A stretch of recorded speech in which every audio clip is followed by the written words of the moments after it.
Donc, bonsoir à tous. Ce soir, nous avons une conférence à 3 voix, puisqu'on a le plaisir de recevoir 3 historiens. Marie Bossart, dont les travaux portent sur l'histoire de l'orientalisme savant, en Italie et en Algérie notamment, sur les circulations et l'histoire politique, sociale et culturelle de la Méditerranée au XIXe et XXe siècle. Elle est actuellement maîtresse de conférence à l'université Clermont-Auvergne. Augustin Jaumier, maître de conférence en histoire du Maghreb aux périodes modernes et contemporaines à l'INALCO, qui est actuellement en détachement à Tunis, à l'Institut de recherche sur le Maghreb contemporain. Juste une parenthèse en citant son ouvrage qui était paru en 2020, Islam, réforme et colonisation, une histoire de l'ibadisme en Algérie. Et notre troisième voix, Alain Messaoudi, qui est maître de conférence en histoire contemporaine à l'Université de Nantes et membre du Centre de recherche en histoire internationale et atlantique. Parmi ses nombreuses publications, citons juste Les Arabisans et la France coloniale, 1780-1930, savant, conseiller, médiateur, aux éditions de l'ENS. À signaler également la parution d'ici quelques jours du livre L'orientalisme en train de se faire, une enquête collective sur les études orientales dans l'Algérie coloniale, donc de Marie Bossart, Emmanuel Chourec et Augustin Jaumier, aux éditions de l'EHESS. Puisqu'à partir des archives privées d'un pilier de l'orientalisme français en Algérie, René Basset, cet ouvrage saisit l'orientalisme en train de se faire au quotidien, sur le terrain colonial, dans les salles de classe et jusque dans la confidence des familles. C'est donc une relecture de l'histoire des études orientales en invitant à repenser la notion d'orientalisme depuis l'Algérie coloniale dans la perspective d'une histoire sociale. Donc leur titre de leur conférence ce soir est Orientalisme et colonisation, l'étude de la langue arabe au Maghreb, 1830, les années 1920. Et je leur laisse la parole et vous aurez 30 minutes à l'issue de la conférence pour leur poser toutes vos questions. Merci beaucoup. Bonsoir à toutes, bonsoir à tous. Merci d'être venus aussi nombreux. Je commencerai par quelques mots de remerciement en notre nom à tous les trois. D'abord pour remercier l'ISM et son directeur Philippe Petria et toute l'équipe qui fait un travail formidable et dire combien nous sommes contents, heureux de participer à ce cycle de conférences publiques qui est une tradition ancienne et qui est comme ça pour nous l'occasion aussi de restituer, de rendre un peu à l'ISM de tout ce qu'il nous a donné, puisque l'ISM a compté dans nos formations, dans nos trajectoires, et que, en l'occurrence, l'ISM a contribué aussi au financement du projet sur Basset.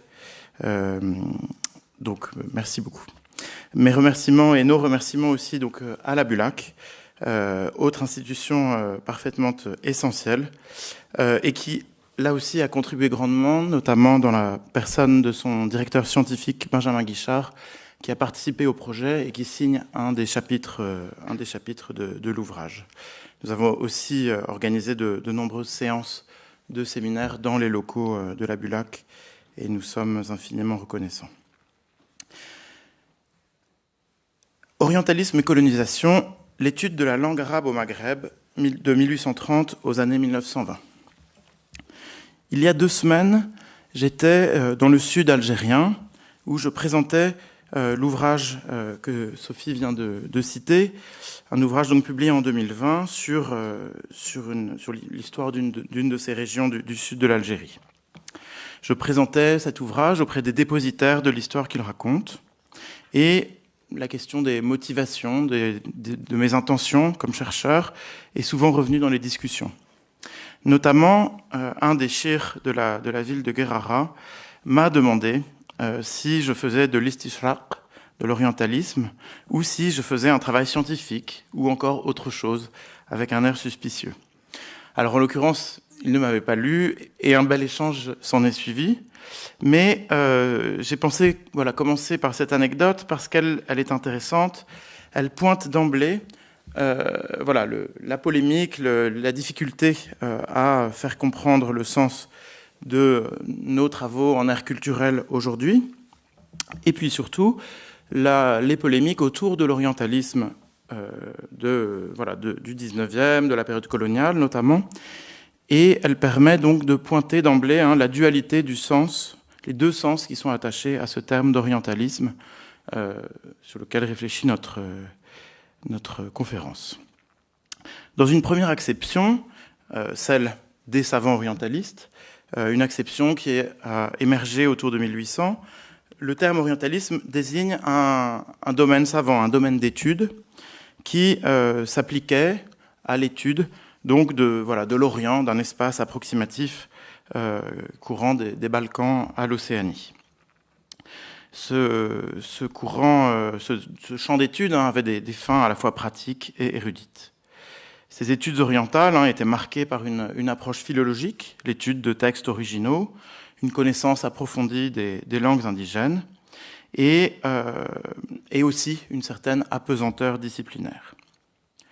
La seconde acception, et qui est celle à laquelle adhère le Shir qui m'a interpellé, c'est celle qui a été théorisée par Edward Said dans Orientalism, cet ouvrage bien connu de 1978, qui redéfinit, qui procède à une véritable redéfinition de l'orientalisme comme un discours de domination de l'Occident sur cet Orient.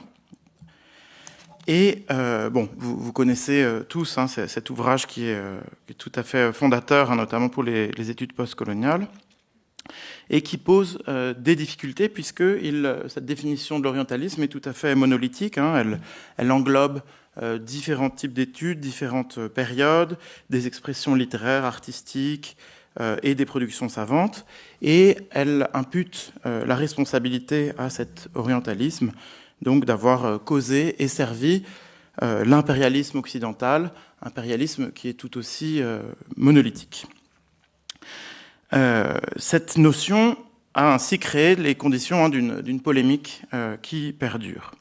Et le dialogue est compliqué entre les tenants de la première et les tenants de la seconde définition. Pour notre part, nous avons essayé, alors je dis nous dans cette conférence, mais c'est aussi dans l'ouvrage L'orientalisme en train de se faire, donc qui paraît dans quelques semaines et qui porte sur la question de l'orientalisme dans l'Algérie coloniale à partir donc des archives de René Basset, arabisant, berbérisant, doyen de la faculté des lettres d'Alger, mort en 1924. Donc dans cet ouvrage et dans cette conférence, nous essayons de dépasser un peu cette aporie en pensant, en essayant de réfléchir vraiment à ce que devient l'orientalisme quand il se fait effectivement colonial, donc en dépassant cette définition un peu floue de l'impérialisme pour voir vraiment comment, dans le moment colonial au Maghreb, quel visage a pris l'orientalisme, quelle tournure il a pris. Un petit rappel, ce moment colonial au Maghreb commence en 1830, d'où notre date de départ de la conférence. 1830 jusqu'à la fin du 19e siècle, la conquête de l'Algérie. 1881, la conquête de la Tunisie qui est mise sous protectorat. Et 1912, le protectorat au Maroc. Et donc ici, nous allons appréhender cette question de l'orientalisme à travers plus spécifiquement le domaine des études arabes, donc l'ensemble des travaux qui ont pris la langue, les cultures arabes du Maghreb pour objet d'étude durant cette période coloniale. Il s'agit donc d'essayer d'historiciser, de sociologiser ce qui advient de l'orientalisme dans ce contexte, voir comment les savants ont tiré parti d'une situation d'essor extraordinaire, d'un effet d'aubaine, puisque, en effet, il y avait une demande très forte du pouvoir colonial de développer les études et l'enseignement de l'arabe, mais comment aussi les travaux qui ont été produits dans ce contexte ne peuvent pas nécessairement se réduire à des relations de domination. Réfléchir aussi peut-être aux effets épistémologiques de cette situation coloniale. Qu'est-ce que cette proximité, notamment du terrain, qui est très extraordinaire au Maghreb, a fait à l'orientalisme, et puis aussi quelle place les locuteurs natifs, les Algériens, Marocains, etc., ont pu jouer dans ces études. Alors évidemment, en 1 heure, la conférence ne sera pas exhaustive. Vous nous pardonnerez un propos sans doute souvent centré sur l'Algérie, mais nous espérons que ça donnera déjà de bonnes pistes de réflexion. Nous sommes trois, nous avons donc trois parties. Alain commencera en présentant l'état des savoirs sur la langue arabe au début de la période coloniale et les premiers développements. Marie prendra le relais à partir de 1870, dans un deuxième temps, pour plutôt travailler sur la question de l'institutionnalisation des études arabes et de leur effet épistémologique. Et enfin, je vous parlerai de la place des locuteurs natifs durant toute cette période dans ces études. Alain, la parole est à toi. Merci. Donc, je vais présenter quelques éléments sur cette première période donc des années 30, en rappelant peut-être la situation de la connaissance donc, de l'arabe en France lorsque l'occupation d'Alger et ensuite donc, une occupation qui va s'élargir donc, au territoire de l'actuelle Algérie. À partir de quelles connaissances comment le contact va se faire entre donc ces Français et ce terrain et ces réalités matérielles de l'Algérie, et donc en donnant quelques éléments donc, sur l'évolution entre 1830 et 1870, au-delà donc, de cette période dite du royaume arabe, qui en réalité n'est pas du tout une innovation du Second Empire, mais donc les logiques qui sont présentes sous le Second Empire et qui sont associées généralement à l'idée de royaume arabe et donc plutôt d'une arabophilie, donc sont déjà présentes dans les années 30 sous la monarchie de Juillet. Alors peut-être premier point, pour rappeler que la connaissance de l'arabe, ce n'est pas du tout une connaissance des parlers maghrébins qui est prédominante à Paris en 1830. C'est une connaissance qui à la fois est liée à des usages diplomatiques avec les jeunes de langue, qui est aussi à la fois aussi liée à une tradition humaniste, donc l'arabe comme langue écrite, comme à la fois langue donc, d'une littérature ancienne et langue du Coran, qui ne prépare pas nécessairement ces Français à comprendre le parler, les usages qu'ils vont rencontrer en Algérie et à Alger. D'autant que le contact avec la langue parlée se fait surtout avec les parlers orientaux. Il faut se rappeler qu'il y a une connaissance du terrain très très rapide, très courte, donc avec l'expédition d'Égypte, donc entre 1798 et 1901, mais qui a un impact en France même, puisque avec le retour des armées françaises, on aura aussi toute une série de réfugiés égyptiens, en réalité généralement des chrétiens, qui vont être installés à Marseille et à Paris et qui vont fournir des auxiliaires dans ce développement de la science arabe qui est incarnée par Sylvestre de Sacy, donc, qui, depuis 1795, est titulaire de la chaire d'arabe dans la nouvelle école des langues orientales. Donc les Maghrébins sont très minoritaires. Ça ne veut pas dire qu'ils soient absents de Paris. Donc il y a deux figures de Paris ou de Marseille d'ailleurs, deux figures dont on peut signaler le nom, la famille Boudherba à Marseille plutôt, qui donneront ensuite donc des interprètes et donc des collaborateurs des Français, une famille de Maures d'Alger. Donc c'est par le commerce qu'il y a cette présence maghrébine. À Paris, le personnage le plus illustre, c'est un certain Abraham Daninos, connu pour être le fondateur du théâtre en langue arabe, puisqu'il va écrire une pièce donc, un peu plus tard, donc à la fin des années 1840, je pense. C'est la première pièce écrite en langue arabe. C'est un juif d'une famille livournaise, donc d'Alger, et qu'on trouve comme marchand de bijouterie dans le Marais dans les années 1820, et qui lui aussi va ensuite servir les autorités françaises. Lorsqu'il y a l'expédition, donc le gros de la troupe des interprètes n'est pas formé de maghrébins, ou en tout cas d'arabisants ayant connaissance des parlers maghrébins.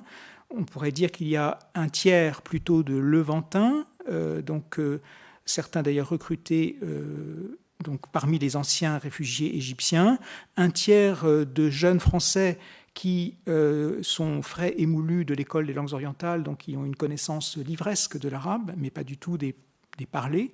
Et puis, c'est un tout petit tiers composée de Maghrébins, la plupart ayant été recrutés d'ailleurs à travers Tunis, puisque donc c'est en fait par l'intermédiaire du consulat de France à Tunis qu'on va trouver quelques Maghrébins, essentiellement d'ailleurs plutôt des Juifs d'Afrique du Nord. Ce qui pose un problème donc sur le terrain même, il faut un temps d'adaptation et avec une nécessité aussi de produire assez rapidement donc des manuels qui vont permettre à ceux qui arrivent dans un second temps de pouvoir utiliser un arabe pratique permettant de contrôler, d'administrer, de faire la police et de communiquer. Peut-être que je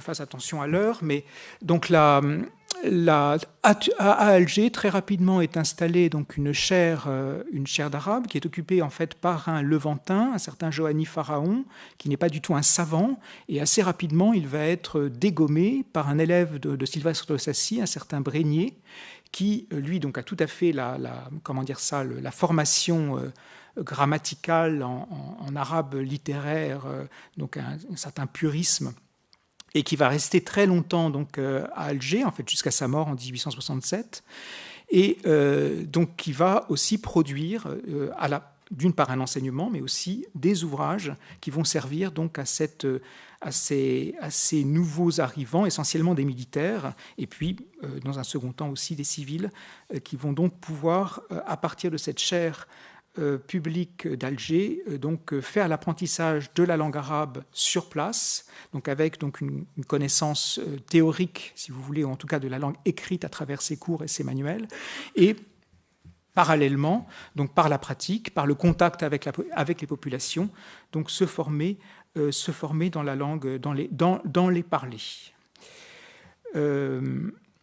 Alors de ces manuels, à côté en fait de cette chaire et de cette formation assez solide d'un point de vue, si vous voulez, d'un point de vue scientifique, on a aussi toute une série de petits ouvrages produits par des interprètes qui vont être assez rapidement dénigrés ou en tout cas méprisés par les arabisants de profession, mais qui resteront en usage jusqu'au début du XXe siècle, que ce soit donc les principes de l'arabe de Laporte ou un petit ouvrage de Roland de Bussy, donc qui sont des interprètes civils et qui restent donc en usage, en même temps d'ailleurs aussi qu'une interrogation, enfin en tout cas un intérêt pour la grammaire arabe. Donc Brégnier, j'aurais dû le dire avant, va éditer Al-Ajurumiyya, donc s'intéresser aussi à la façon dont les Arabes, disons, réfléchissent à leur propre langue. Donc, comme image, donc, on a cet exemple de sceaux donc, qui ont été récoltés par Brégnier. Donc, ce qui est intéressant, c'est qu'on voit donc, là des militaires qui se font réaliser donc, des sceaux en arabe, ce qui marque bien cette arabophilie. Et donc, sur la même image, je vous ai aussi mis la page de titre du Mubasher, donc qui va être le journal officiel en fait des autorités françaises. Ce qui est intéressant, c'est qu'on a dans un premier temps donc un journal officiel qui fait un tout petit peu de place à l'arabe en 1832, et puis ça s'efface. Il faut attendre 1847 pour avoir donc un journal officiel en langue arabe. Et là se pose la question de quel arabe, Et est-ce qu'il faut donc une langue qui soit véritablement une langue littérale, qui ne prennent pas du tout en considération les usages locaux? Est-ce qu'il faut promouvoir des parlers et en faire une langue moderne et en fait faire passer à l'écrit les parlers? Ou est-ce qu'on adopte une solution médiane en créant en fait une sorte d'arabe moderne algérien? Et c'est le choix qui est fait par les rédacteurs du Mubasher. En fait, ce sont des questions qui se posent beaucoup plus généralement, on pourrait faire le parallèle avec tous les débats qui ont lieu en Grèce au XIXe siècle entre les tenants donc des parlers, du démotique, les tenants d'une langue classique reprise en fait du grec ancien, ou les tenants de la katéré voussa, donc de cette langue médiane qui va être la langue officielle, donc jusqu'aux années 1970, jusqu'à la fin des colonels.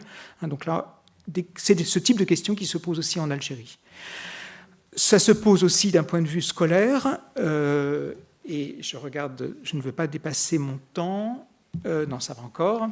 Donc, d'un point de vue scolaire, donc on va avoir aussi la question de l'apprentissage ou de l'arabe comme langue scolaire, non seulement pour les Européens, donc pour les adultes, puis ensuite la deuxième génération pour les enfants, donc à partir des années 1840-50. Donc, est-ce qu'il est nécessaire de leur apprendre l'arabe et quel arabe? Alors, pour ce qui est là, si c'est quelque chose, des choix en fait qui vont avoir un impact à très très long terme, il y a en fait une présence de la langue arabe dans les établissements secondaires et au lycée d'Alger, puisque jusqu'en 1848, la seule langue vivante qui est enseignée au lycée d'Alger, c'est l'arabe, sachant qu'en fait l'enseignement des langues vivantes jusqu'en 1848 n'est pas un enseignement obligatoire, c'est un enseignement facultatif, mais si on a une langue vivante, on ne pourra pas apprendre l'allemand, l'italien, ce sera l'arabe. Mais ça reste en fait limité à une élite, puisque la plupart de ces Européens qui immigrent en Algérie ne vont pas fréquenter les collèges et les lycées. Et le problème qui se pose, c'est la question de l'arabe dans les écoles primaires. Et là, de fait, dès avant, on en parlera après, après 1870, ce sera encore beaucoup plus net, mais à l'école primaire, pour les populations immigrées, venues de Malte, d'Italie, l'importance de les franciser, puisque le français n'est pas la langue usuelle de ces populations immigrées, et donc finalement, c'est le français standard, c'est là-dessus que va porter l'effort et non pas sur un enseignement de l'arabe dans les écoles primaires. Se pose donc cette question aussi de l'enseignement des populations dites indigènes. Et là, une création va être importante donc, après l'instauration de la Seconde République en 1848. Donc 1848, ce qui peut apparaître un peu paradoxal, ce n'est pas nécessairement une très bonne nouvelle pour l'arabe. Pourquoi ? Parce que l'arabe est associé à l'aristocratie, à la noblesse, et donc on aura des républicains radicaux, dont le célèbre docteur Baudichon, des exterminateurs, pour qui l'arabe est une langue donc, qui est vouée à la disparition comme étant liée en fait à une langue aristocratique. Mais cependant, ces républicains radicaux ne sont pas, heureusement, pour la langue arabe majoritaire. Et assez rapidement, donc, cette république va décider d'instaurer de ce qu'on a appelé les écoles arabes françaises, donc de développer un enseignement primaire à destination des élèves musulmans, mais des classes qui peuvent être aussi ouvertes à quelques Européens qui se trouvent dans ces quartiers et dont les parents veulent en fait qu'ils apprennent très très jeunes la langue arabe. Donc une quarantaine d'écoles vont ouvrir entre 1850 et 1870, donc avec un effet. L'idée, c'est qu'il faut attirer les enfants musulmans qui répugnent à entrer dans l'école française. Et donc on va leur donner un enseignement le matin avec l'instituteur, le directeur de l'école, donc un Français qui a une connaissance de la langue arabe, assisté donc d'un taleb, souvent en fait repris des anciennes structures d'enseignement. Et donc l'après-midi, l'enseignement est un enseignement coranique, et le matin, donc c'est un enseignement français, d'une école primaire française, mais avec les explications qui se font en arabe. Et donc ces écoles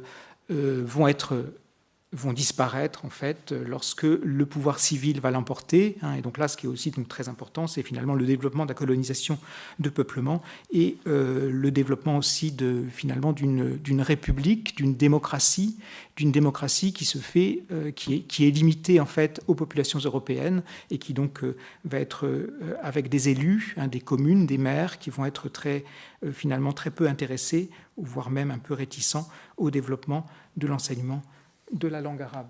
Donc là, quelques images de cette tournée photographique de Moulins en 1857. Donc vous avez, là c'est l'école de garçons, avec à la fois le cours du matin qui est délivré, alors je ne sais jamais si c'est le matin ou l'après-midi, donc en présence du directeur de l'école. Donc là vous voyez le tableau noir, mais on le voit très mal ici, mais on a à la fois aussi de l'arabe et du français, et puis l'enseignement traditionnel, alors qui n'est pas si traditionnel que ça, parce qu'on a quand même une table et et qui est représenté dans la photo de droite. Et je vous ai aussi quand même mis des photographies de l'école de Madame Luce, donc pour évoquer tout de même la question de l'enseignement féminin, où là, c'est un enseignement qui laisse beaucoup moins de place à un enseignement théorique ou littéraire, mais où il y est quand même, on peut y voir de la graphie à la fois en langue arabe et en langue française. Je vais peut-être dire... non, je crois que j'ai dit à peu près l'essentiel de ce que je voulais dire.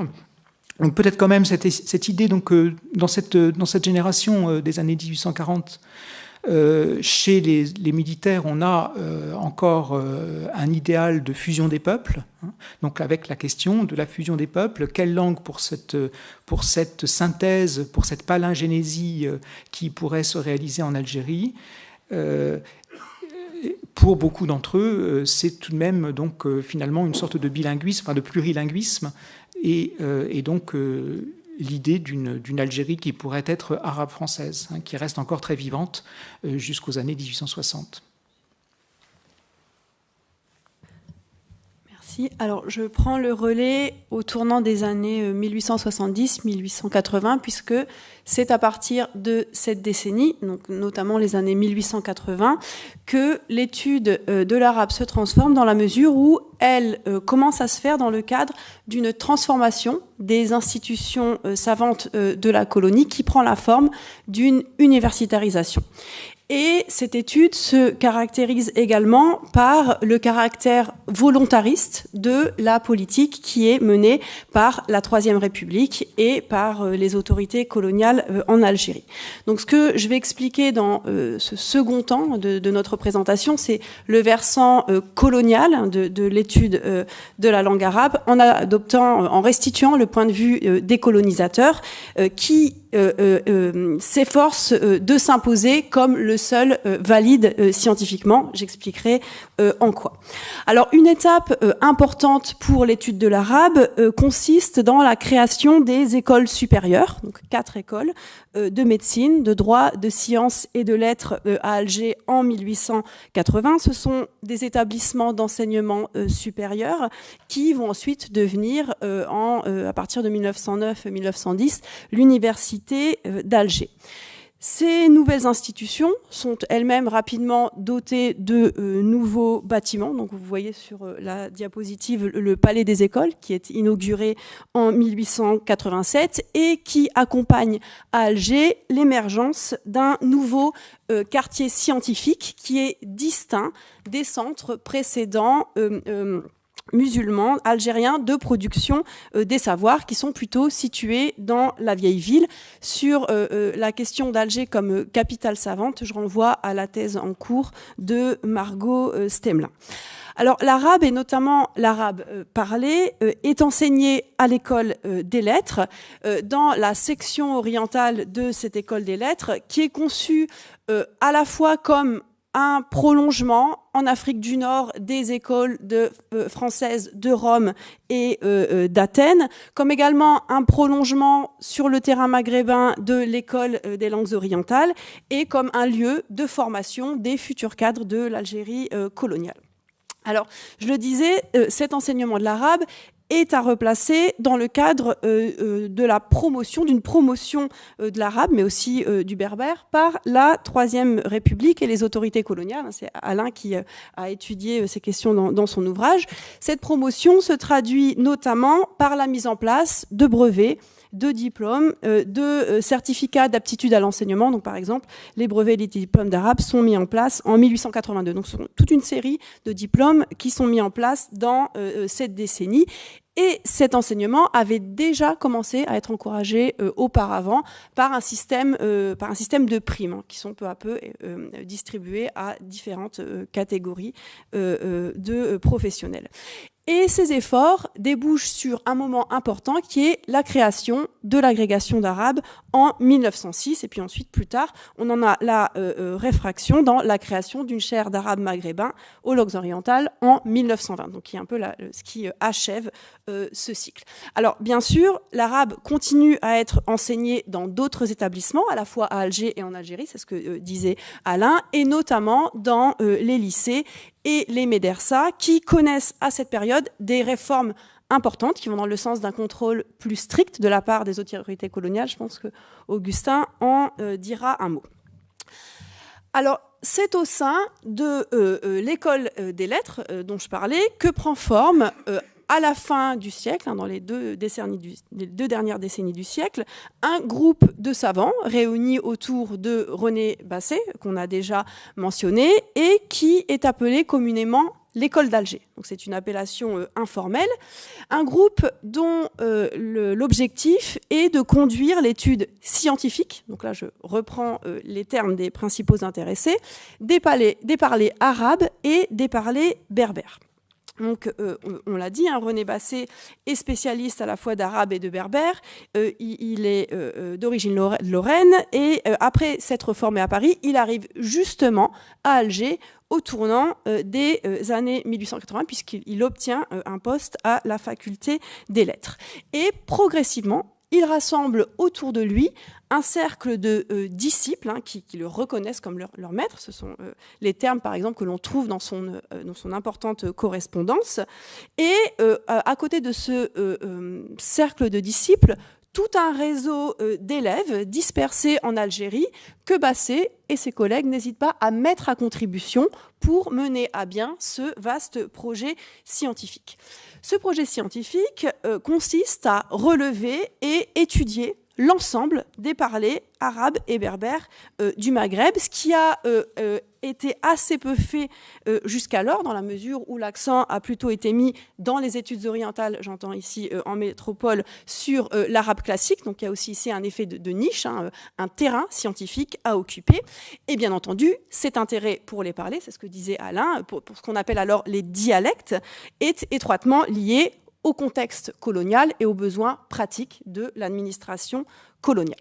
Et donc, par ce projet, ce qu'entend faire l'école d'Alger, c'est concurrencer directement Paris, donc concurrencer l'école des langues orientales, et ce faisant, s'imposer sur la scène orientaliste française, mais également européenne, dans la mesure où René Basset et les disciples qui l'entourent correspondent avec des savants de l'Europe entière. Donc c'est un projet intellectuel de grande ampleur. Ce projet, on peut le résumer dans ce que l'un des membres de l'école d'Alger écrit au moment du congrès des orientalistes qui est organisé à Alger en 1905. C'est la première fois qu'un congrès des orientalistes est organisé hors d'Europe.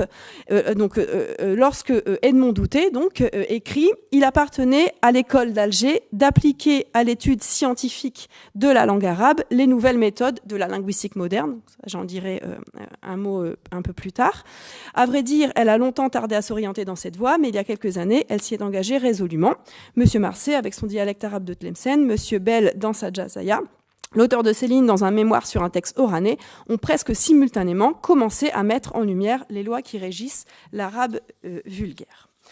Alors, on a ici un projet scientifique, mais bien entendu, la colonie constitue le cadre de ces recherches. Et plus que le cadre de ces recherches, elle représente aussi une opportunité pour ces savants, dans la mesure où ils répondent à des besoins en termes pédagogiques, en matière donc d'enseignement, de formation, également de production d'outils linguistiques. Alain expliquait que c'était un enjeu. Ces savants ont aussi la possibilité de faire carrière, puisqu'il y a justement des besoins, puis des institutions qui sont mises en place, je le disais, mais ils ont aussi, et c'est un élément essentiel, un accès direct au terrain. Un accès direct au terrain, c'est-à-dire la possibilité d'effectuer des missions assez facilement, mais également de mettre à profit les réseaux éducatifs, administratifs, qu'ils se constituent au fil du temps. Et j'en donnerai deux petits exemples. Le premier, c'est celui de William Marcet, qui est l'une des principales figures de l'étude de l'arabe maghrébin, qui enseigne un certain temps à la médersa de Tlemcen, dans l'ouest de l'Algérie, et qui, pour réaliser ses enquêtes, s'appuie sur la collaboration de ses élèves et de ses anciens élèves à la médersa, mais aussi qui s'appuie sur les échanges qu'il peut mener avec les individus que ces fonctions, à la fois pédagogiques et administratives, l'amènent à côtoyer, donc des fonctionnaires musulmans, par exemple. Alors, ce sont des informations que l'on peut retracer à partir des indications que William Marsay donne lui-même dans ses publications, et en particulier les indications qu'il donne sur ses informateurs dans le dialecte arabe parlé à Tlemcen, qu'il publie en 1902 et qui est considéré comme un ouvrage de référence à cet égard. Donc on voit ici comment est mobilisé un réseau qui est à la fois éducatif et administratif. Et la question de la manière dont on peut retracer ces informateurs sera plus largement développée ensuite par Augustin. Mon deuxième exemple porte plutôt sur la manière dont se croisent le travail pédagogique et la recherche scientifique. Et cet exemple, c'est celui de Joseph Desparmé, qui est l'auteur d'un manuel d'arabe publié en 2 volumes en 1904-1905. Donc Alain, tu disais l'importance de cette question des manuels. Joseph Desparmé est professeur d'arabe au lycée de Blida. Alors ce manuel est destiné à remplacer justement tous ces manuels antérieurs, devenus justement caducs, en intégrant les recherches menées par les savants de l'école d'Alger, mais aussi par Joseph Desparmé lui-même sur son terrain local et dans la région.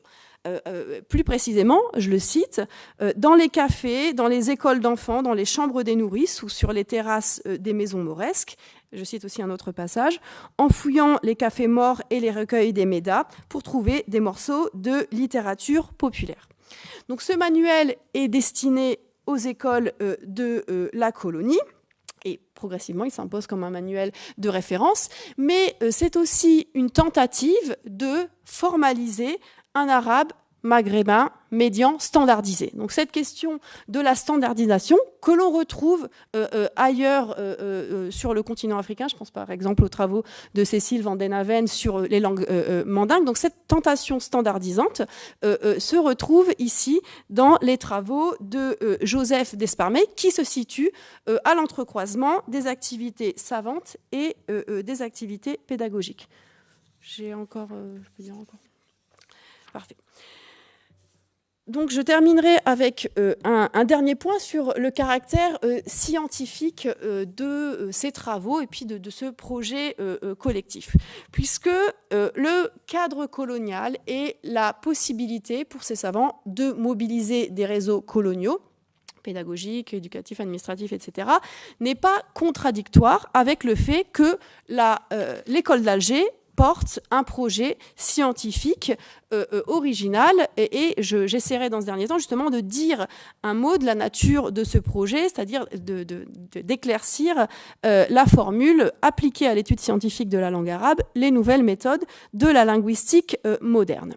Alors le premier élément important, c'est que ce que s'efforce de faire René Basset et ses disciples, c'est d'abord d'introduire le paradigme comparatiste, alors dominant en Europe, dans l'étude des parlers maghrébins, arabes et berbères. Donc ce cadre comparatiste, ce paradigme comparatiste, c'est vraiment le paradigme dominant de leurs travaux. C'est un cadre théorique auquel René Basset a été formé lors de ses études à Paris. Et ce projet comparatiste explique le caractère exhaustif du relevé des parlers qui est effectué dans la région par Basset et ses disciples. Est-ce que tu veux bien remettre la carte, s'il te plaît ?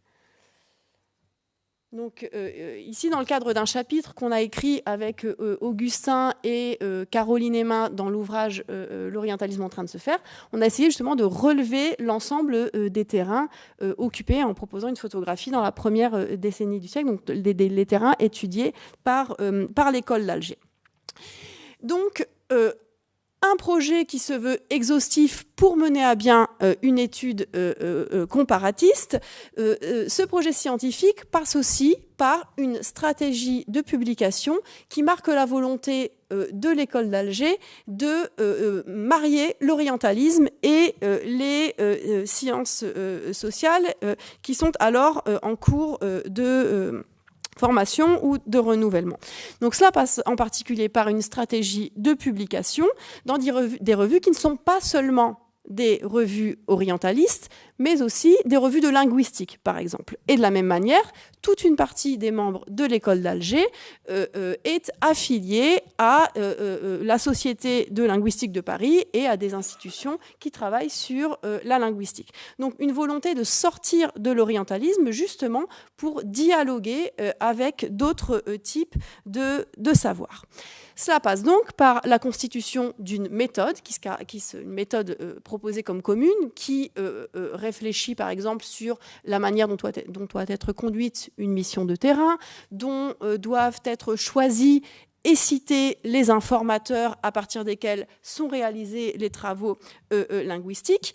Et l'élaboration de cette méthode, considérée comme la seule valide scientifiquement, passe aussi par la disqualification du savoir produit par les savants maghrébins dès lors qu'ils n'entrent pas dans ce cadre, alors même, comme Augustin va le montrer, que ce savoir est bien vivace à cette époque. Très belle transition, merci. Où sont donc les Algériens, où sont donc les locuteurs natifs dans ces études arabes? Alors dans ce troisième temps, je m'appuie en bonne partie sur deux chapitres de l'ouvrage, un chapitre rédigé par Gabriel Malek et Alain Messaoudi, et un autre par Anna Damon et moi-même.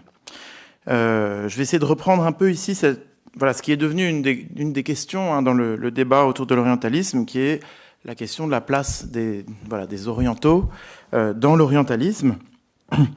Sont-ils uniquement des objets du savoir orientaliste? Ont-ils été des contributeurs? Alors on a montré, notamment pour la période moderne, qu'ils étaient des contributeurs à part entière. On a aussi déjà mis en avant, dans le cas du Maghreb, quelques figures saillantes, mais globalement, leur rôle dans le développement de l'orientalisme colonial reste assez mal connu. Et donc, nous avons essayé d'apporter un peu une pierre à cet édifice, notre contribution. Alors, on a essayé d'apporter notre contribution, mais c'était pas évident parce que nous avons travaillé à partir de la correspondance de René Basset, et dans cette correspondance, en réalité, des correspondants algériens sont très rares. Donc sur une carotte de 1903-1906, sur laquelle nous avons particulièrement travaillé avec les étudiants, les correspondants algériens ne signent que 3% des lettres. Donc vous voyez, c'est tout à fait maigre. Pourtant, les Algériens ne sont pas absents. Donc ils signent quelques lettres, ils sont mentionnés dans d'autres, et puis on peut retrouver leurs traces par ailleurs.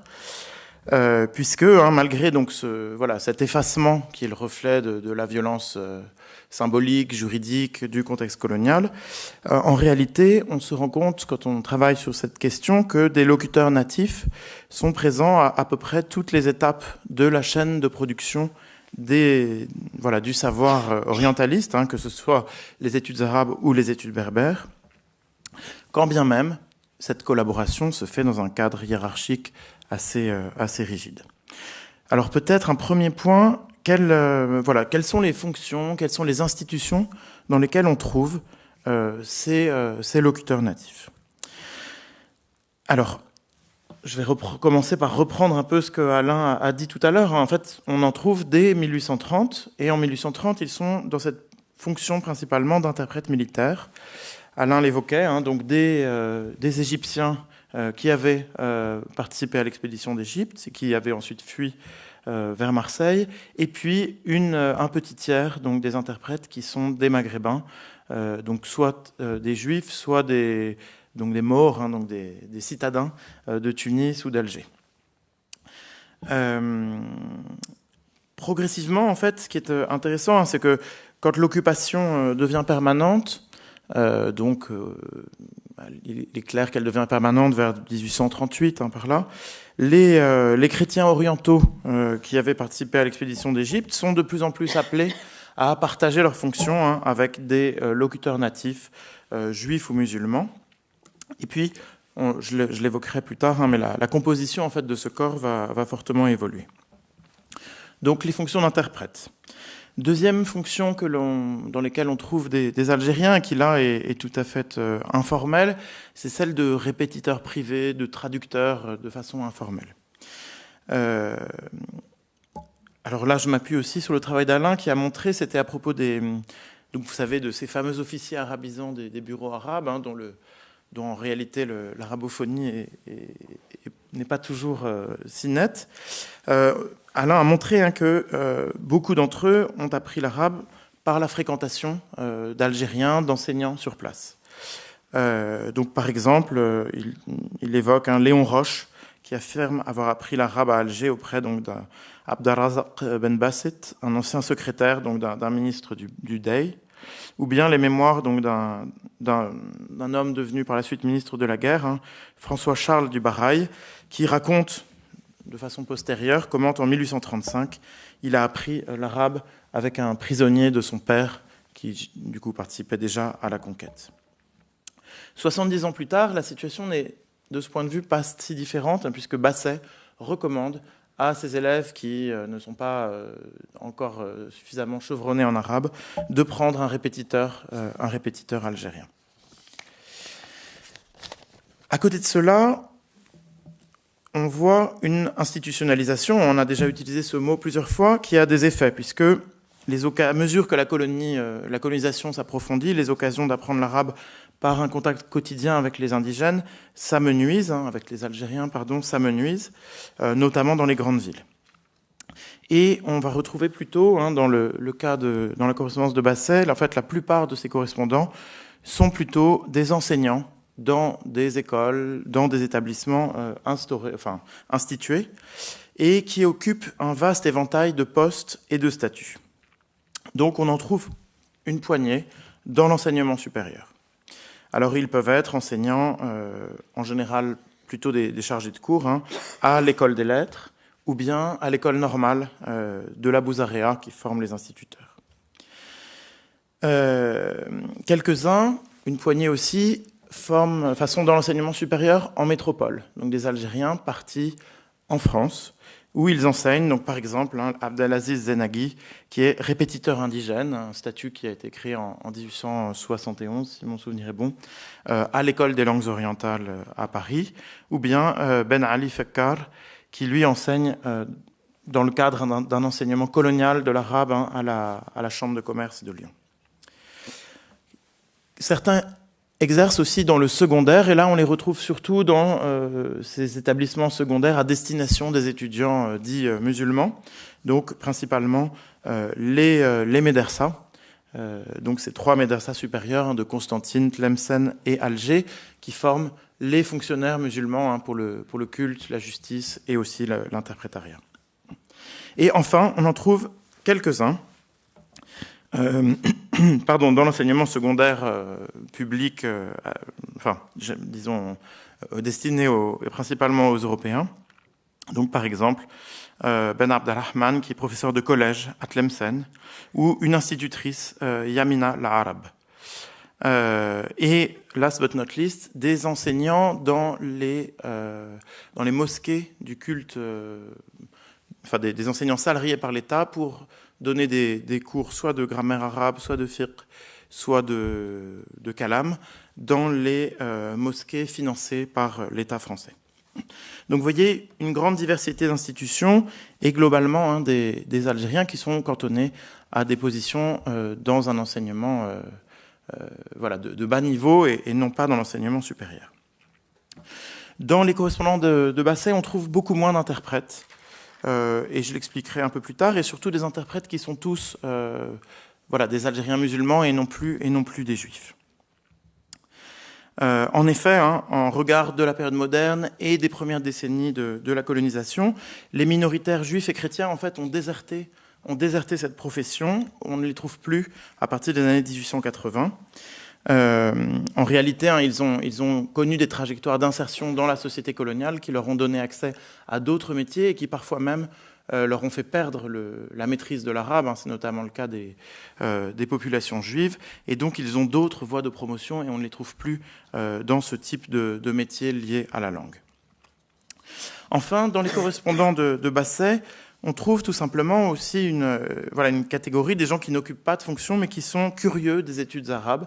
Donc certains Algériens qui s'intéressent aux travaux menés à l'école d'Alger. Donc c'est pour cela qu'il y a cette lettre voilà, qui illustre le type de document qu'on trouve dans le fond, mais qui montre aussi plus spécifiquement, voilà, ici la demande d'un cadi de Tlemcen. Donc le cadi, pardon, celui-là c'est celui de Constantine. On en a deux en fait. Au moment du congrès des orientalistes en 1905, deux cadis écrivent à Basset pour témoigner de leur intérêt pour ce congrès. Donc un premier, le cadi de Tlemcen, Abou Bakr, qui lui écrit en arabe. Et c'est intéressant parce qu'il évoque d'abord al-Mu'tamar al-Lughat al-Sharqiyya, donc le congrès des langues orientales, et il l'évoque ensuite comme un congrès de linguistique, al-Mu'tamar al-Lughawiyya, pour lequel il s'intéresse et auquel il évoque ses propres travaux sur l'arabe et le syriaque. Et puis on a donc ce cadi ibadite de Constantine, qui, vous voyez, écrit lui en français, mais qui signe malgré tout en arabe avec son sceau. Donc un éventail assez large d'Algériens qui peuvent s'intéresser à ces travaux, même si en réalité, quantitativement, ce sont évidemment des individus très isolés. Très isolés parce que, à mesure que l'institutionnalisation de ces études arabes s'est renforcée, une hiérarchisation très forte a été de pair. Alors, dans le cas des interprètes militaires, Alain l'a montré très nettement dans son livre, c'est la réforme qui est menée en 1845, qui réorganise ce corps des interprètes, qui conduit à en exclure de facto une bonne partie des locuteurs natifs, qui se retrouvent en fait dans des fonctions subalternes d'interprètes adjoints, enfin le mot m'échappe, auxiliaire, voilà, et qui se voient bloquer l'accès au poste de titulaire, notamment puisqu'on exige d'être naturalisé français, ce qui est une procédure lourde et qui en plus est une procédure qui implique de sortir des juridictions musulmanes et donc qui implique d'être considéré comme un apostat par sa communauté d'origine. Des mécanismes relativement comparables sont à l'œuvre dans les métiers de l'enseignement, où soit des exigences en termes de niveau de français, soit de statut juridique, soit, des mécanismes d'exclusion dus à la cooptation, en fait, les mécanismes d'exclusion à l'œuvre dans la cooptation des enseignants et des enseignants-chercheurs excluent de fait une bonne partie des locuteurs natifs, des Algériens. Donc on a deux exemples qui sont intéressants.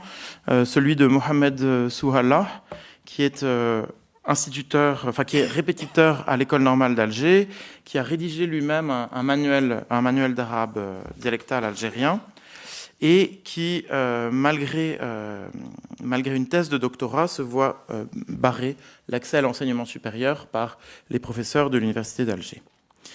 Un autre cas est intéressant, mais je vais peut-être accélérer, c'est celui de Taleb Abdeslam, dont on voit dans la correspondance avec Basset qu'il s'efforce d'entrer dans une trajectoire quasiment d'assimilation. Il essaye de passer du temps en milieu français pour apprendre mieux le français. Il étudie à l'école supérieure d'Alger et il se voit malgré cela barrer la voie de l'enseignement supérieur. Tout ça aboutit, c'est très intéressant, à une grande homogénéité en fait de ces interlocuteurs algériens de Basset qui sont tous passés par des cursus européens ou par des cursus mixtes, c'est-à-dire par ces écoles destinées aux élèves algériens, mais qui sont quand même des écoles françaises.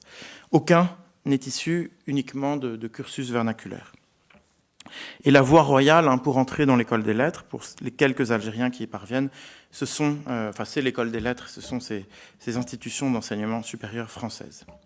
Donc on a un groupe qui est socialement et académiquement extrêmement situé, et aussi géographiquement, puisque vous voyez que ça, en fait, c'est l'exact inverse de la carte, de la répartition des populations algériennes.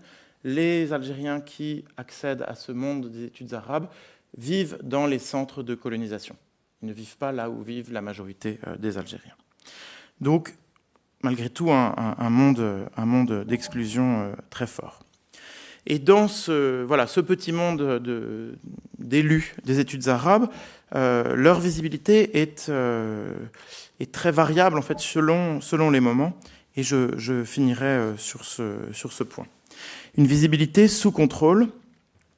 Alors une première visibilité qu'on observe comme un peu croissante à la fin du 19e, puisque, Marie le mentionnait tout à l'heure, au tournant du siècle, les savants de l'école d'Alger, pour des raisons scientifiques, de scientificité de leurs propos, prennent de plus en plus le soin de mentionner leurs informateurs.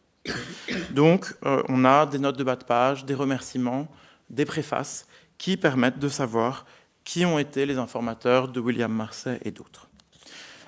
Et une bonne partie de ces informateurs, on les retrouve dans la correspondance, puisque ces gens se tiennent tous. Ce sont souvent des élèves ou des enseignants, des médersa, des répétiteurs qui ont aidé l'un ou l'autre et qui aident aussi Marsay, par exemple, pour son travail de dialecte. Dans le domaine éducatif aussi, la visibilité des Algériens est variable et elle est souvent fonction d'opportunités politiques.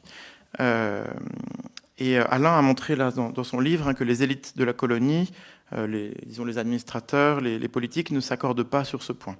Donc, par exemple, j'évoquais tout à l'heure Ben Abdelrahman, qui est professeur de collège à Tlemcen, qui ensuite devient professeur au lycée d'Oran, donc qui lui est un Algérien, et qui est un des rares enseignants algériens qui s'habille, qui porte un costume dit traditionnel, et qui a conservé son statut musulman.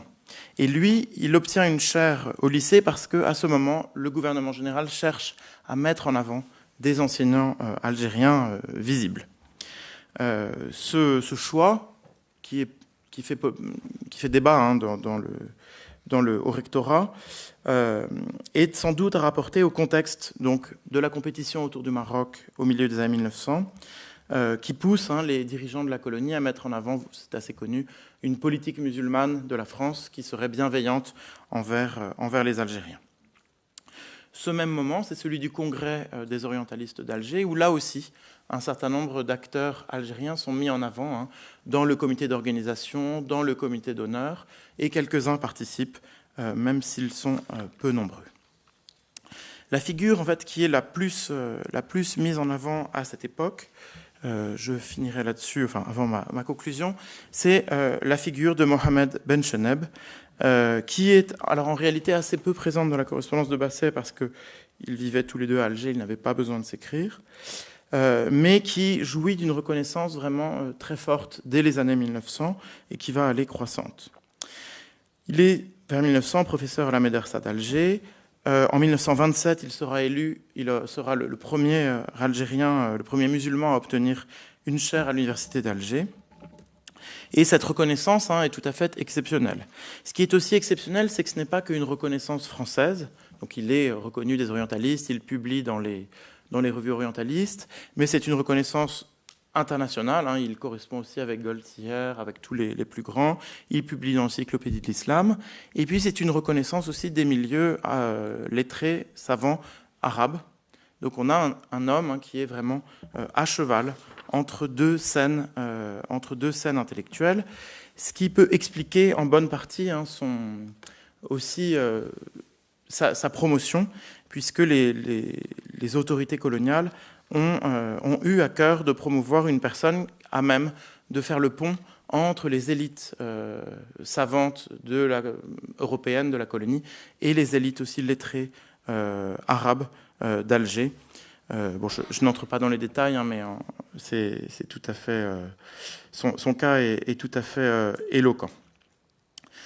Donc on a une présence d'Algériens, vous voyez, qui est discernable dans une multitude d'institutions, à un peu toutes les étapes de la fabrication des travaux orientalistes, d'études arabes de l'Algérie coloniale, mais en même temps une structuration qui est à l'image de la société coloniale, extrêmement hiérarchique, et dans laquelle les contributeurs algériens ne sont visibles que ponctuellement, pour peu que leurs confrères ou que leurs patrons européens le veuillent bien.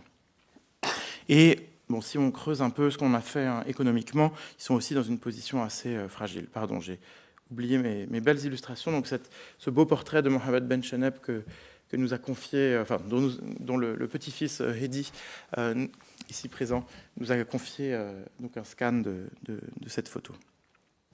En conclusion, peut-être quelques points donc, pour reprendre ce moment très fort d'essor des études arabes qui se fait en Algérie à la faveur de la conquête, de façon d'abord parfois un peu improvisée, puis de plus en plus institutionnalisée, et surtout avec, d'un point de vue épistémologique, un effet marquant qui est vraiment l'entrée des parlers arabes maghrébins dans la linguistique telle qu'elle se pratiquait en Europe à l'époque, donc dans la linguistique comparée, à peu près, alors avec un petit décalage, le berbère, les parlers berbères y entrent d'abord. Deuxième élément, si cet univers, je vous l'ai dit, est très hiérarchique, il ressort nettement que le savoir produit par les savants de l'école d'Alger à partir des années 1880 n'est pas un savoir de cabinet, c'est vraiment un savoir de terrain, et un savoir de terrain dans lequel les locuteurs natifs jouent un rôle essentiel, même s'il n'est pas forcément mis en avant.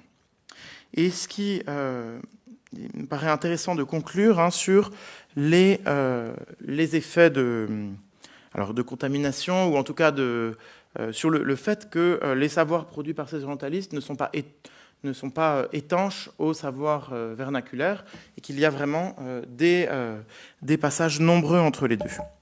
Alors, tout d'abord, un certain nombre des savants, des savants algériens, des lettrés algériens qui ont participé à cette entreprise scientifique étaient simultanément investis dans les mondes savants, les mondes lettrés musulmans algériens. Donc de nombreux Algériens qui ont contribué au Mobachar, ce journal bilingue dont parlait Alain, ou bien Mohamed Ben Cheneb et son entourage en témoignent. On peut penser aussi à ce Ibn Zakri sur lequel Kamel Cheshwa avait travaillé, sur un livre qui s'appelle L'Islam Kabyle, qui avait été publié chez Maisonneuve au milieu des années 2000, quelque chose comme ça, et qui montre un traité sur la réforme des Zaouïas de Kabylie fait par un interlocuteur de Basset. Enfin, dernier effet, c'est la postérité de l'œuvre de l'école d'Alger, et notamment des Algériens qui y étaient impliqués, qui ont joué en fait post-mortem un rôle d'intermédiaire entre ces savoirs orientalistes et les savoirs nationalistes produits après les indépendances, et même déjà avant. Donc on peut penser là encore à Ben Cheneb, qui dialogue avec les membres de l'association des oulémas dans les années 1930, et qui, à sa mort, reçoit un vibrant hommage de la revue de l'association Ash-Shihab. Quelques décennies plus tard, dans l'Algérie indépendante, si sa figure ne fait pas toujours consensus, elle est tout de même au cœur de la constitution d'un patrimoine savant national. Il sert presque de passeur des savoirs de l'école d'Alger qui, eux, ceux faits par les Européens, souffrent d'un opprobre assez fort, mais Ben Cheneb joue le rôle de passeur. On peut penser enfin à d'autres figures, comme des agrégés d'arabes marocains et tunisiens qui ont joué un rôle important dans les mouvements nationaux dans les années 40, 50 et dans la construction des systèmes éducatifs de ces pays après l'indépendance, le plus connu étant Ahmed Messaadi, donc agrégé d'arabe, je pense, à la fin des années 30, membre du Néo-Destour, secrétaire général de l'Union générale des travailleurs tunisiens, et qui, après l'indépendance, deviendra ministre de l'Éducation nationale. Donc on a là tout un héritage partagé qui est extrêmement intéressant et qui nous invite à ne pas penser savoir orientaliste d'une part et savoir orientaux, si je puis dire, savoir musulman de l'autre, comme des entités étanches les unes aux autres, mais au contraire comme des savoirs co-construits, ce qui répond en partie aux questions que j'avais posées en introduction, et notamment à l'interpellation du Cheikh Aïssa de Guerrara. Je vous remercie beaucoup pour votre écoute patiente, et nous nous tenons à votre disposition pour les questions. Merci. Je tiens vraiment à vous remercier pour justement la présentation justement de vos œuvres, parce qu'elles sont fort inspirantes et elles me donnent des pistes de réflexion, parce que je mène une recherche en fait sur les ELCO, Et donc, justement, en fait, j'essaie de comprendre, en fait, pourquoi on a, dans le cadre des ELCO, donc l'enseignement de langue et culture d'origine, en France, dans le cadre des accords bilatéraux entre les pays d'origine et la France, pourquoi on a privilégié l'arabe standard, alors qu'on avait une connaissance, en fait, justement, des variétés d'arabe, et en l'occurrence des dialectes, et qu'on voit que l'une des raisons des politiques linguistiques, en fait, dans le cadre de ces accords bilatéraux, du côté français, c'était de faciliter le retour de ces enfants immigrés, en fait, dans la société algérienne, marocaine, tunisienne. Excusez-moi, je suis malade. Et donc je me pose la question, en fait, de pourquoi, en fait, avoir fait le choix, enfin, du point de vue français, de l'arabe standard plutôt que l'arabe dialectal. Donc je pars d'une hypothèse qui est plutôt la langue de scolarisation. Donc pour retourner au pays, l'arabe standard étant la langue qui a été choisie pour les politiques d'arabisation. Mais en même temps, j'émets une autre hypothèse qui est est-ce que ce ne serait pas une façon aussi de, entre guillemets, d'empêcher une réelle réintégration des enfants, en fait, d'immigrés dans les pays d'origine et de pouvoir finalement s'inscrire pleinement dans une intégration française. Voilà. Bon, la deuxième hypothèse reste ce qu'elle est. Mais en tout cas, je me pose la question de pourquoi ce choix compte tenu de l'ensemble des informations que nous avons sur les variétés de langue. Merci beaucoup.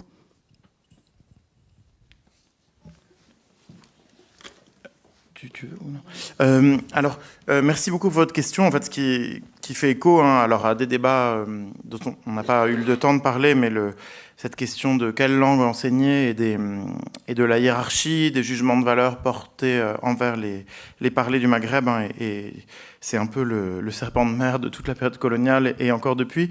Je pense, dans le cas que vous évoquez, enfin, je sais pas, je suis un peu sceptique sur la volonté d'empêcher une réintégration. Je dirais qu'il y a plutôt... c'est plus facile de trouver des enseignants pour l'arabe standard, puisque, en fait, les enseignants d'ALCO viennent du Maghreb, et au Maghreb, on n'est pas formé à enseigner les parler. La deuxième chose, c'est, j'imagine, le modèle de la scolarisation au Maghreb, où on apprend l'arabe standard, on n'apprend pas l'arabe dialectal à l'école. Et du coup, vous le dites, c'est en effet le pouvoir être réinséré dans les écoles.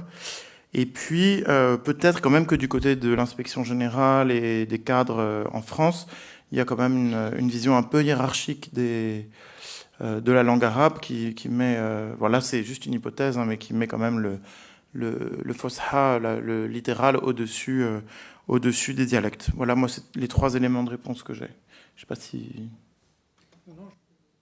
Je pense qu'en fait, il y a en effet une grande dévalorisation des parlers, en fait. Je pense qu'il était particulièrement net dans les années 70, donc qui joue. Et donc aussi un rapport à la langue. Donc il fallait déjà former, enfin, on n'a pas formé des enseignants à l'enseignement de la langue parlée. Mais c'est vrai qu'il n'y a pas eu de réflexion, en tout cas de volonté politique de ce point de vue-là, je pense, et assez partagée sans doute des deux côtés. Enfin, après, c'est vous qui allez étudier, qui allez pouvoir voir les choses en interrogeant les acteurs qui sont... est-ce qu'il y a eu des débats Ça, je ne sais pas. J'imagine que les parents d'élèves aussi n'ont pas envie que leurs enfants soient formés en dialecte. Oui. Vous avez mentionné l'école normale d'instituteurs de Bouzaré. Pendant la période sur laquelle vous avez insisté, il y avait deux établissements. Il y avait le cours normal d'instituteurs pour indigènes et l'école normale pour les Européens et les naturalisés qui devenaient de plus en plus nombreux. Et ça a duré jusqu'en 1924. Et c'est ce qu'on appelait le cartel des gauches qui a obligé à la fusion. Et il restait l'autre fusion à faire dans les écoles les écoles où enseignaient les diplômés, c'est les classes A et les classes B. Il aura fallu attendre 1949 l'arrivée de quelqu'un que vous aurez pu citer, c'est le Hadj Sadour, qui a été reçu à l'agrégation d'arabe la même année que Mahmoud el-Messaadi. Il n'était que 2 cette année-là. Et donc, si vous voulez, c'est un problème de détail et de précision. Ce n'est pas le cœur de votre livre ou de l'exposé, puisque l'école normale d'instituteurs n'a pas fourni beaucoup d'arabisants. Ils étaient chargés de la mission de conquête morale, comme dit Guy Pervilliers. Donc voilà. Maintenant, je ne peux pas répondre à cette question, mais j'ai juste un point sur la politique arabe de Dominique Luciani, qui a cessé après la Première Guerre mondiale, où Augustin Berg, dont le rapport a fini par être publié, le rapport de 1932, il reconnaît qu'après le départ de Luciani, le gouvernement général a opté pour une politique berbère. Berbère au sens large, c'est-à-dire promotion des parlers locaux, et aux dépens de l'arabe classique. Et Augustin Berg insiste là-dessus, parce qu'il lui semblait que c'était la raison de la création de l'association des ulama, qui, elle, voulait affirmer les droits de l'arabe classique. Merci, Monsieur Selam. Oui. Alors, comme on s'est arrêté dans les années 20, on n'a pas été jusque-là, mais évidemment, on aurait pu parler notamment du décret de 1931 qui fait de l'arabe une langue étrangère dans l'Algérie. Et en effet, hein, l'entre-deux-guerres est un moment de durcissement, de ce point de vue. Bonsoir, merci pour votre intervention. J'aimerais rebondir sur une question peut-être marginale ou périphérique concernant la cristallisation de l'identité berbère comme peut-être opposition, de sorte à créer un antagonisme avec les identités arabes locales. Et est-ce que vous avez constaté une forme de un contre-projet, on pourrait dire un projet qui va venir contrebalancer l'arabe standard par un projet de standardisation des parlers berbères? Je pense aux travaux en l'occurrence de Ramzi Louiri, entre autres de Annie Eznef, sur l'idée d'une production d'identité berbère, mais qui va venir contrebalancer une identité arabe, mais par le biais de la langue, par le biais d'une standardisation des différents parlers locaux, où on sait qu'il n'y a pas forcément de phylum au niveau... il n'y a pas forcément d'intercompréhension. Voilà, est-ce que vous avez une piste à ce niveau-là? C'était juste ma question. Merci.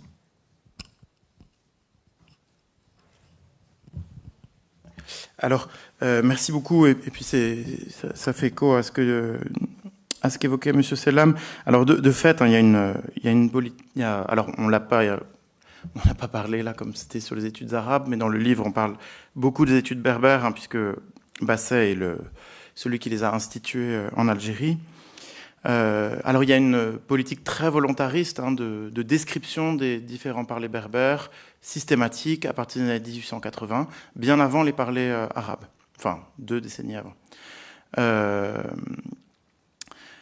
Ensuite, alors nous, on n'a pas trace d'une politique de standardisation de ces parlers berbères. Hein. Là, pour le coup, non, on est plutôt dans un travail de philologue, de linguiste qui entre dans des descriptions extrêmement fines et qui s'attachent plutôt au contraire à valoriser et à étudier les multiples variations. Et il me semble qu'il n'y a pas d'équivalent, parce que chez Desparmet, il y a une tentation de produire un arabe dialectal un peu standardisé, mais en berbère, je ne crois pas qu'on ait l'équivalent dans les manuels. Mais moi, là, pour Desparmet, cette idée de standardisation, moi, c'est lui-même qui l'affirme. Ouais. Mais sceptique. Oui, je suis un peu sceptique parce qu'en fait, il y a quand même l'idée de l'authenticité. Donc, en fait, il y a quand même beaucoup en tout cas, alors chez Bruno, par exemple, dans cette personne-là, c'est l'idée qu'il faut apprendre des parlers qui sont authentiques. Alors, Et donc, peut-être dans un second temps, mais contre justement une sorte d'arabe médian qui est vu comme une langue artificielle. Donc, c'est pour ça que, enfin, c'est peut-être, je ne sais pas si le terme, même s'il l'utilise, donc je... Il utilise les deux, parce qu'il insiste aussi beaucoup sur l'authenticité. Oui, enfin, moi je voyais plutôt ça. Oui, et de la même manière qu'on a une volonté de produire des nouveaux manuels au début du siècle, on a la même chose, enfin, sur le modèle justement du manuel de Desparmé, il y a un manuel de Berbère qui est fait par Boulifa, c'est ça, qui est fait par Boulifa quelques années plus tard. Donc vous avez cette même volonté de produire des instruments pour la pédagogie mise à jour qui intègrent les recherches récentes et tout ce qui a été mené sur le Maghreb, mais on n'a pas cette même prétention, volonté de standardiser. En tout cas, on ne l'a pas remarqué en tant que tel. Et peut-être ce qu'on pourrait dire, c'est qu'en fait, là, après, c'est la question scolaire. C'est-à-dire que pour Desparmé, c'est l'idée justement de s'appuyer sur des parlers authentiques. Donc, il n'y a pas une volonté de standardiser, à mon sens, mais il est bien obligé d'avoir un manuel qui soit utilisable, généralement. Et donc là, ça a un effet, ça a un effet qui peut être un effet identitaire aussi pour le berbère, peut-être. Et sur le berbère, bon, il faudrait reprendre le dossier plus précisément, mais moi, ce qui me frappe, c'est surtout, en fait, c'est avoir séparé les études arabes des études berbères et berbères des études arabes. Là, il y a un effet épistémologique très net, c'est-à-dire que ça empêche d'être attentif à tous les chevauchements de cultures qui étaient en fait profondément bilingues, mélangées. Les berbérophones étaient formés au Kouteb, à l'arabe, etc. Donc ça, oui, là, il y a certainement un effet épistémologique dans un premier temps et politique ensuite. Ça, oui. Et qui perdure, même scientifiquement. Bonjour. Alors, moi, j'ai juste une question concernant les travaux qui ont été menés par monsieur René Basset, dans le cadre de sa volonté, en fait, de recueillir et relever les différents types d'arabe parlé. Vous avez évoqué des méthodes d'expédition sur le terrain. J'aimerais savoir, est-ce que vous avez des exemples concrets des méthodes qui ont été employées justement pour récolter ce type d'informations? Quel type d'approche avait-il avec le peuple local et autres façons, en fait, justement, de recueillir ce type d'informations? Voilà. Alors, oui, on s'est intéressé beaucoup à ça. Alors, avec cette nuance que Basset ne travaille pas lui-même directement sur les parlers arabes. En fait, il travaille sur les parlers berbères, et en arabe, il travaille sur du classique. C'est un spécialiste de poésie et de littérature, disons. Il a travaillé beaucoup sur la poésie dite anté-islamique, et puis aussi sur les Mille et une nuits.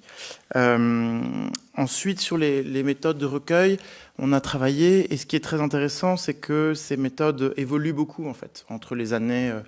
le début de la carrière de Basset et le début du XXe siècle. Donc entre les années 1870-80 et les années 1900-1910, on a une progressive élaboration de méthodes d'enquête et un changement quand même assez net du rapport aux interrogés.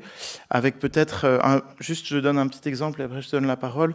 On avait travaillé avec Anna Damon, c'est elle qui a travaillé dessus d'abord et on l'a repris dans le chapitre, sur une expédition de Basset au Mzab et à Ouargla en 1800, alors je ne sais plus si c'est 83, et où là il écrit à sa mère, il lui raconte comment il enquête. Alors il se met un peu en scène, il aime bien fanfaronner auprès de sa mère, et notamment il raconte comment donc il a fait venir auprès de lui un certain nombre de locuteurs de parler berbères locaux, mais aussi de parler touareg et de parler même de la zone du Sahara et du Sahel plus au sud, à Ouargla. Et donc il décrit la façon dont il est, lui, assis sur une chaise, je crois, avec une table, et eux sont assis par terre autour de lui, et il recueille les textes. Donc là, on a, vous avez une certaine idée du rapport hiérarchique dans lequel ça se fait, mais c'est les choses qui évoluent, notamment ce terrain et les autres terrains de Basset dans les années 80, donc pour le berbère, sont des terrains extrêmement rapides. Il va très très très vite, et puis quand il n'a pas le temps d'y aller lui-même, il se débrouille pour récupérer des textes. Donc il n'y a pas, une méthodologie extrêmement nette comme on l'attendrait aujourd'hui. Mais les choses évoluent. Oui, alors donc la méthodologie se raffine au tournant du siècle, si à mesure que se constitue ce groupe et que Basset peu à peu donne des conseils à ses disciples et à ses élèves. Mais ce qui est intéressant aussi, c'est qu'à un moment donné, Basset, en fait, il a plus le temps d'aller sur le terrain parce qu'il a des fonctions administratives importantes qui lui laissent peu de temps pour sa recherche scientifique, parce qu'il a une famille, et donc peu à peu, ce qu'il va mettre en place, en fait, c'est une espèce de drainage, de collecte de l'information par l'intermédiaire de son réseau à l'échelle de la colonie, puis même du Maghreb. Et en fait, au début, on a remarqué de ce point de vue-là l'importance centrale de la correspondance.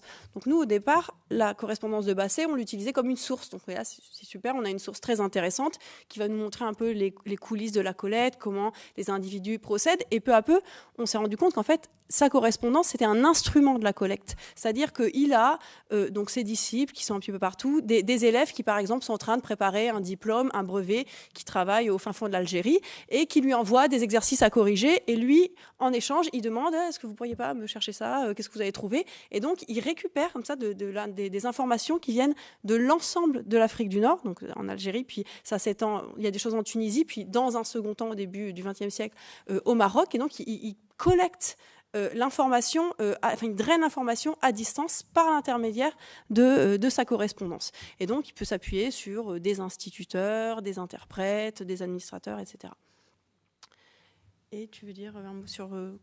Non, mais je voulais dire un dernier tout petit mot, c'est quand même que c'est à Alger que s'élaborent les travaux de Marcel Cohen, qui donc à la fin des années 1910 fait un travail sur le parler des Juifs d'Alger, et où là on a progressivement un changement épistémologique fort et l'émergence de ce qui va devenir la sociolinguistique, qui est beaucoup plus sensible, alors qui n'est plus en quête d'un parler pur qui témoignerait d'une langue originelle, mais qui s'intéresse plutôt au contact de langues, aux variations. Alors,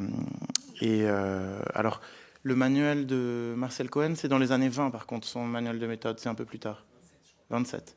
Et alors, bon, c'était un peu un serpent de mer de notre recherche. On a essayé désespérément de trouver des traces de Marcel Cohen dans la correspondance, de voir s'il n'avait pas rencontré Basset et tout, et on n'a trouvé aucune trace. Donc peut-être que Marcel Cohen a élaboré tout ça sans vraiment l'aide de Basset. Par contre, on sait qu'il était en lien avec Marseille. Et donc c'est probablement plutôt par les travaux autour des travaux d'arabisants de Marseille que se passe quelque chose de ce point de vue-là.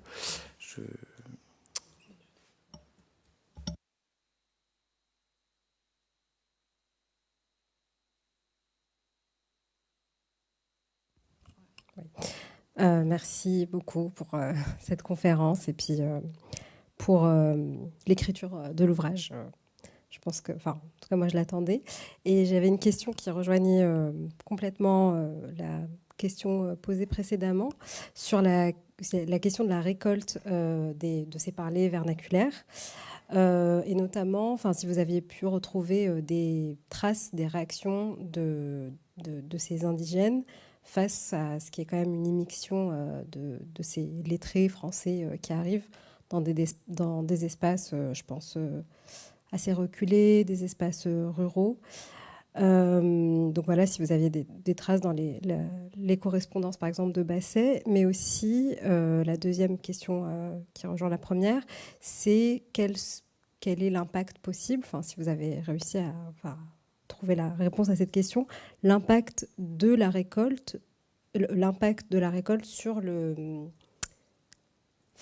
sur la récolte en elle-même, c'est-à-dire l'impact de cette situation de domination sur la récolte en elle-même de ces dialectes. Est-ce qu'il y a des retenues de la part des indigènes? Et je pensais notamment, je pensais beaucoup à la poésie récoltée par Desparmet, mais c'est une question beaucoup plus large que ça. Merci.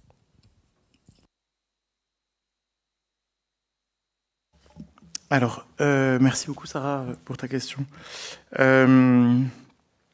Alors, moi, j'ai pas souvenir de traces directement concernant les récoltes de textes puisque bon, c'est des langues parlées, mais les traces qu'on en a, ce sont des textes. Alors, tu es la bienvenue pour venir voir de plus près, à la fois parce que énormément de ces textes sont aux archives de l'EHESS, et puis les lettres aussi. En revanche, je peux te répondre, peut-être c'est un petit détour, mais on a des traces nettes de la réaction d'un shir à qui Basset voulait prendre ses manuscrits, par exemple. Donc là, c'est à Kenatsa, 1904, 1905, je ne sais plus exactement. Et c'est très intéressant parce que donc c'est un géographe de l'école d'Alger qui est dans les bagages de l'armée française au moment où elle grignote le Maroc, qui repère dans la zaouïa de Kenatsa des manuscrits intéressants qui pourraient être intéressants pour Basset. Notamment, il y a un commentaire sur la poésie anté-islamique. Et donc, il prévient Basset. Basset a un élève, un ancien étudiant qui est interprète militaire là. Et du coup, il lui écrit pour lui dire d'aller voir, de demander au shir un inventaire. Et Mercier, l'interprète, répond à Basset. Donc, il rend compte de ses démarches. Et il dit que le shir ne s'intéresse pas à tout ça et qu'il préfère qu'on lui parle des sous-marins, des tramways électriques, je ne sais plus quoi. Mais ce que je trouve très intéressant, c'est que là où nos savants sont en quête d'une Algérie éternelle, en fait non, le shir il s'intéresse à la modernité. Donc peut-être qu'il est étonné qu'on s'intéresse à ces vieilleries. Et d'ailleurs l'affaire se solde par un échange. Basset propose une très très bonne affaire au shir puisqu'il lui offre des livres imprimés. Et le shir est très content d'avoir des livres imprimés et laisse ses manuscrits. Donc après, est-ce que j'imagine que toi, tu attends plutôt des situations de résistance. J'ai pas à l'esprit des traces, mais on n'a pas vu tout de façon exhaustive. Ensuite, sur les biais que ça peut induire dans ce qui est récolté, là aussi, je te réponds par un détour. Moi, j'avais été frappé dans ma thèse en travaillant sur une chronique faite par un shir ibadite du Mzab à la demande d'Émile Masqueret, le prédécesseur de Basset à la tête de l'école des lettres. Et le shir, il se met à donner des dates de fondation, par exemple, alors que normalement, dans les récits de fondation, on ne donne pas de date. Donc il y a un certain nombre d'informations un peu dont on voit qu'elles sont là sur commande et qui sont devenues du savoir vernaculaire, qui sont devenues authentifiées. Maintenant, on trouve les dates dans l'encyclopédie de l'islam, etc., alors qu'elles ont probablement été tout à fait inventées sur le moment. Il faudrait voir dans ce qui est les poésies aussi. Je ne sais pas si vous vouliez compléter. Non, moi je voulais un peu aller dans ton sens en répondant de manière détournée, c'est-à-dire que la collecte des parlers, elle se fait de deux manières, soit par conversation, donc les savants font une conversation, demandent de répéter, puis notent, soit parfois ils demandent de composer, par exemple, de composer des chansons, de composer des poèmes. Et donc là, on voit que leurs interlocuteurs, en l'occurrence, s'exécutent, puisqu'ensuite ils reviennent avec ça, puis ils les envoient à Basset. Donc ça ne répond pas vraiment à votre question, mais ça montre quand même que, là, de ce point de vue-là, il y a une participation de ces interlocuteurs au savoir que sont en train de construire ces orientalistes. Et peut-être un dernier mot là-dessus, qui est sur un point que je trouve très intéressant, c'est que quand on regarde il faudrait le faire de façon plus systématique, mais les textes berbères récoltés par Basset, c'est vraiment frappant de voir comment, en fait, ils sont... quasiment tous, ou en tout cas dans la décennie 1880, écrits en caractère arabe. Donc il y a vraiment, je pense qu'il y avait quand même une habitude, une facilité beaucoup plus grande à écrire tout ça en caractère arabe, et qui là encore va dans le sens de ce que je disais, la séparation un peu artificielle que les deux champs, études arabes, études berbères, ont produite progressivement entre des cultures qui étaient extrêmement entremêlées. On s'arrête là. Oui. Alors, merci beaucoup.